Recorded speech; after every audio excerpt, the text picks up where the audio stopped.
ہندوستان ایک ایسا ملک ہے جو ٹیررزم کو ایز این انسٹرومنٹ یوز کر رہا ہے۔ ہندوستان ٹیررزم کو ایکسپورٹ کر رہا ہے کراس دی بارڈر۔ ہندوستان ایک دہشت گرد ریاست ہے۔ ہندوستان ایک روگ اسٹیٹ ہے۔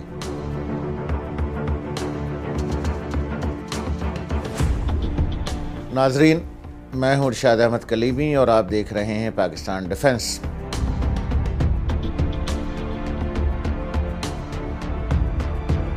ہندوستان کے نزدیک اس کے پڑوسیوں کو جینے کا حق نہیں ہے، وہ نیپال ہو، بھوٹان ہو، سکم ہو، پاکستان ہو۔ نریندر مودی صاحب نے 2015 میں ڈھاکہ میں خود یہ بیان دیا ہے کہ جس طرح ہم نے مکتی باہنی کو سپورٹ کیا اسی طرح سے ہم BLA کو کر رہے ہیں پاکستان میں، بقایا پاکستان کو ختم کرنے کے لیے۔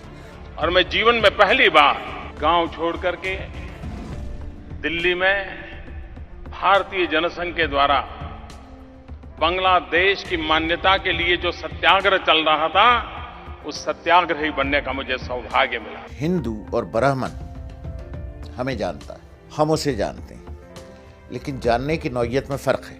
ہندوستان کا ہندو 1100 سال ہمارا ماتحت رہا ہے۔ سن 1100 سے اور 1947 تک وہ ڈائریکٹ، 1857 تک ہندو ہمارا ڈائریکٹ ماتحت رہا ہے۔ تو ہم ہندو کو ایک رعایا کی حیثیت سے، ایک حکمران کی حیثیت سے بہت اچھی طرح جانتے ہیں۔ For several hundred years, Muslim empires spread across the world, at one point controlling some 5 million square miles. Their conquest of the Indian subcontinent saw the Mughal Empire take over a number of important kingdoms, creating severe resentment for the overwhelmingly Hindu region. ہندو ہمیں جانتا ہے ہمارے خادم کے طور پر، ہمارے نوکر کے طور پر، ہمارے دربان، ہمارے باورچی، ہمارے صفائیاں کرنے والے کے طور پر، جو مسلمان حکمرانوں میں، اور ہندو کا تو صرف ایک کام رہا ہے کہ ہندوستان میں مسلمان حکمرانوں کو اپنی بیٹیاں پیش کرے اور کسی طرح سے کوئی رشتہ اور ناتا اسٹیبلش ہو جائے۔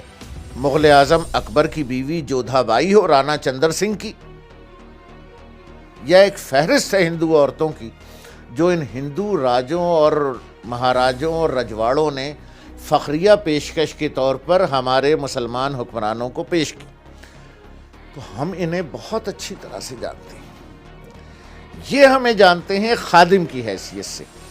آج خادم کو اقتدار مل گیا ہے تو وہ اپنے آپے سے باہر ہو گیا ہے، ٹھیک ہے، اور یہ بہت زیادہ اپنے آپے سے باہر نہیں رہ پائیں گے، اس لیے کہ یہ میری بات لکھ لیجئے کہ میں ہوں یا نہ ہوں، India is destined to be disintegrated from within side.